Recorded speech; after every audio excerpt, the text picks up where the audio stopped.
Aside from some judicial forces, the Republic famously lacked a standing military for about the last 1,000 years of its existence leading up to the Clone Wars. This doesn't mean the galaxy was disarmed, however.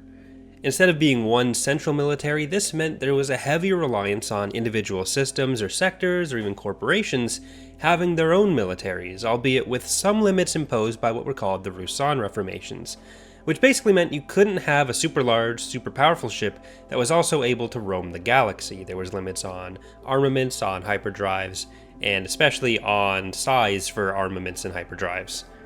You may primarily think of corporations like the Trade Federation or major shipyard worlds like Kuat and Rendili as having these defense fleets, but in the Clone Wars novel Shatterpoint, we learn from Mace Windu that another group had also been considering their own kind of private naval force before the Clone Wars, the Jedi. While the Clone Wars had been the Jedi's first return to a full-scale war in a millennium, the Jedi were still responsible for many peacekeeping and anti-piracy operations to defend the Republic and its inhabitants. Despite being individually powerful though, there were always only so many Jedi to go around, so their ability to protect that power was somewhat limited.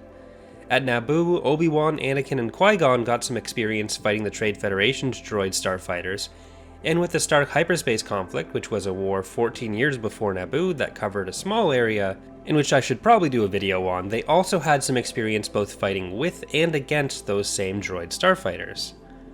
What Mace Windu reveals in Shatterpoint is that somewhere around these times, the Jedi had been considering building their own fleet of Droid Starfighters.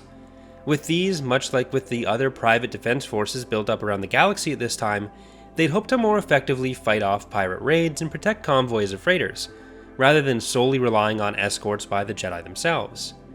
They would have been more effectively able to provide numbers for those operations, though it seems to me like that kind of thing, which should be where the Jedi would probably have been supplementing whatever the convoys already had, rather than being responsible for providing a whole military force.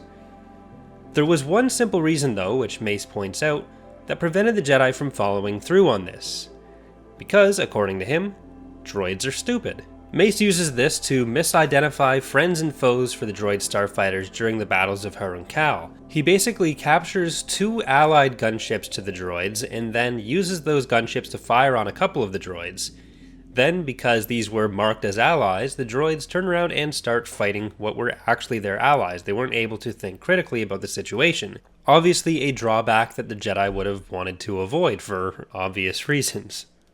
This kind of private military buildup is something we see pretty heavily leading up to both the Clone Wars and the Second Galactic Civil War, which was about 40 years after the Battle of Yavin, though seeing the Jedi directly engage in it would have been quite different. They ultimately ended up in charge of the Republic's army to a large extent, but they were kind of forced in that position rather than being in a directly military role prior to that, which is something that this would have kind of put them in. To see them using their own private force of droid starfighters would have been pretty strange in my opinion. We can't be sure what types of droid starfighters they'd have used, whether they'd get a custom design made or going with something they could buy from existing manufacturers, but there's a chance we could have had a bunch of Jedi Vulture droids. The paint job there would have been pretty cool actually. Either way, that's going to do it for today's video. If you've enjoyed, consider leaving a like or subscribing for more. If there's another topic you'd like to see me cover on the channel, please leave it in the comments. Thanks for watching, and I hope to see you next time.